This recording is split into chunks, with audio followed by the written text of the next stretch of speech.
rukyah niku praktek pengobatan sumber saking ayat-ayat Al-Qur'an. Jadi rukyah niku donga-donga, zikir-zikir khusus dipercaya dapat membawa kesembuhan. Jadi rukyah niki untuk kesembuhan bagi makhluk yang sakit, tidak hanya manusia tapi juga meliputi berbagai makhluk, jin, terus binatang, hewan dan lain sebagainya. Nah niku rukyah niku penyembuhan melalui doa-doa atau bacaan-bacaan yang bersumber saking Al-Qur'an. Lah praktek rukyah niku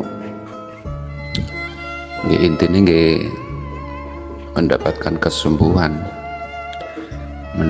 kesembuhan yang kita minta kepada Allah kan ngoten, melalui barokah Quran. Rukyah niku nggih sifate sarana, sifate perantara nggih nyuwun pertolonganipun Gusti Allah. Niku menyangkut keyakinan kita sebagai hamba, nggih mestine nyuwune dateng Gusti Allah. Ngoten niki menyangkut keimanan. Intine niku donga ngoten niku sing bersumber saking Al-Qur'an. Jadi Qur'ane kan wonten ayate sik kathah niku teng Quran, wa nunazzilu minal Qur'ani ma huwa syifaa'un wa rahmatul lil mu'minin wa la yazidu dzalimina illa khasara. Ngoten niku. Terus melalui doa juga, melalui yang disebut teng Quran kados madu niku kan teng surat An-Nahl disebutaken yakhruju min butuni hasyarabun mukhtalifun alwanuhu fihi syifaa'ul linnas inna fi dzalika laayatan liqaumin yatafakkarun. Niku dari perutnya itu keluar minuman madu yang beraneka warnanya, di dalamnya terdapat obat. Syarabun mukhtalifun alwanuhu fihi syifaa'ul linnas, di dalamnya terdapat obat bagi manusia. Niki inna fi dzalika laayatan liqaumin yatafakkarun, bagi napa bagi kaum yang berpikir. Jadi niku biasanya nggih wonten herbale, misalkan madu ngoten niku kaitannya dengan itu ngoten. Terus teng surat Asy-Syu'ara nggih wonten wa idza maritu fa huwa yashfin, ketika saya sakit Allah yang menyembuhkan, maka kita mintanya kepada Allah. Wonten surat Fussilat qul huwalil ladzina amanu hudan wa syifaa. Niku dadi Kanjeng Nabi Muhammad niku di napa dawuhi Al-Quran adalah petunjuk dan penyembuh bagi orang-orang yang beriman. Ngendikane Gusti Allah ngoten. Jadi Quran itu sebagai petunjuk, hudan juga sebagai sifat, sebagai obat. Qul huwalil ladzina amanu hudan wa syifaa. Ngoten niku. Jadi semua penyakit niku saged diterapi melalui Al-Quran. Nah, adapun hasil tidaknya itu mutlak Allah yang berkehendak. Itu sebetulnya di rumah yaitu Al-Quran.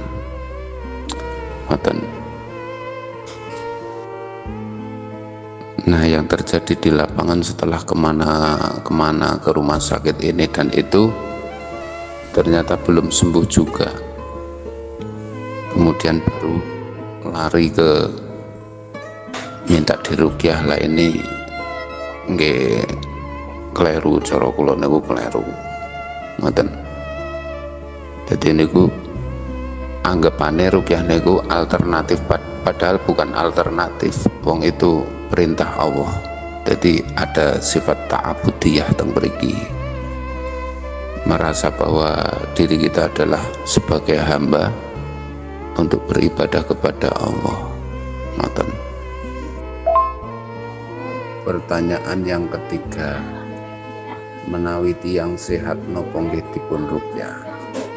Nah niki, jadi orang itu ada pembisiknya. Setiap orang niku wonten pembisike. Kalau dia itu baik, melakukan sesuatu yang baik,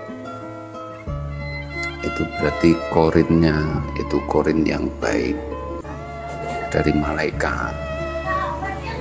Nek pembisiknya itu kok jelek, negatif, itu berarti ada indikasi pembisik dari korin yang berupa jin, yang mana ini selalu bareng dengan manusia itu sendiri, maka tidak bisa untuk disingkirkan, tapi bisa untuk kita lemahkan, bisa dilemahkan ya dengan cara-cara zikir, dengan cara-cara doa, dengan cara-cara rukyah itu. Jadi ada banyak orang yang tidak merasa bahwa dia itu dibisiki, maka timbullah amarah dan lain sebagainya, tiba-tiba ingin melakukan kejahatan yang spontanitas begitu, maka perlu dilemahkan. Nah, pertanyaan yang ketiga, menawi tiyang sehat napa nggih dipun rukyah? Kalau orang sehat nggih mboten, tentunya mboten dirukyah. Rukyah itu untuk orang yang sakit. Untuk orang yang sakit. Jadi kalau sehat itu tentunya dengan doa-doa untuk pencegahan supaya tetap diberi kesehatan. Ngoten niku. Ndak perlu sih. Saya kira tidak perlu untuk orang yang sehat. Orang yang sehat, orang yang sakit itu yang perlu dirukyah, diobati. Terus dampaknya setelah rukyah, dampaknya ya sesuai dengan penyakitnya. Nah, penyakitnya tadinya sakit, misalkan susah berjalan atau sering pusing, insya Allah dengan rukyah ya nanti bisa berkurang pusingnya, bisa hilang sama sekali. Atau kaki sakit, kakinya yang tadinya susah untuk berjalan atau duduk susah, dengan rukyah insya Allah ya akan teratasi. Itu dengan kalau Allah memang berkehendak, tapi jadi sifatnya kan ikhtiar. Atau mungkin orang yang sering marah tiba-tiba, ini juga efeknya insya Allah ya akan menjadi penyabar. Jadi terapi rukyah itu bukan masalah kesurupan. Rukyah itu bukan kesurupan. Nah, ini menyangkut pertanyaan yang terakhir itu. Nek sak ngertose kula rukyah niku damel tiyang kesurupan napa ketempelan jin niku mboten.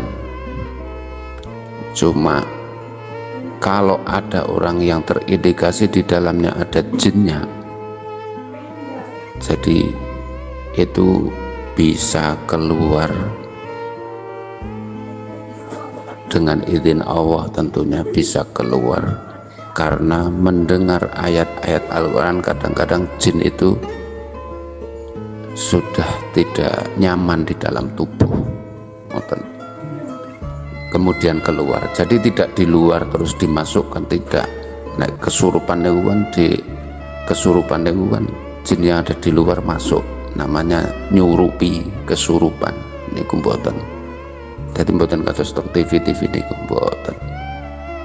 Mengeluarkan yang ada di dalam, bukan memasukkan yang ada di luar, mboten. Jadi terbalik. Jadi ini mengeluarkan makhluk yang ada di dalam jasad kita. Itu saja seandainya memang ada di dalamnya, ngoten. Itu biasanya akan bereaksi untuk keluar.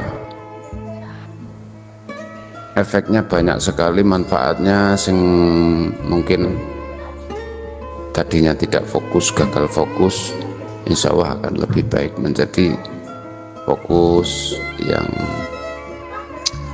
tadinya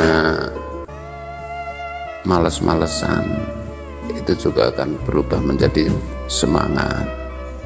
Banyak hal, ngoten. Mugi-mugi saged dipahami.